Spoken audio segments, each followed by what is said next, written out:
আজকে সকালে পোলবা থানার 4টি জায়গাতে যেখানে চোলাই মদ তৈরি হয় সেখানে অভিযান চালানো হয় হুগলি জেলা পুলিশের তরফ থেকে। সেখানে circle inspector Dhaniakhali, OC Polba এবং আমি জেলা থেকে পুলিশ ফোর্স এনে এই 4টি জায়গাতে অভিযান চালায়।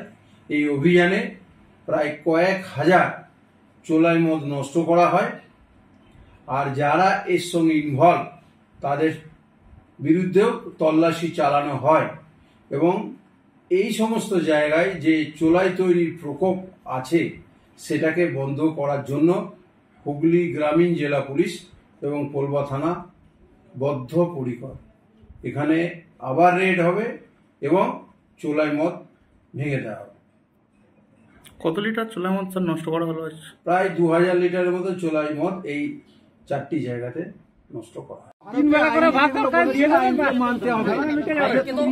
আমি বলি এই বিরিয়ানি কারবার তো করা যায় না, বলতে পারে কি কেউ ইন্টারটেইন করবে ওটা।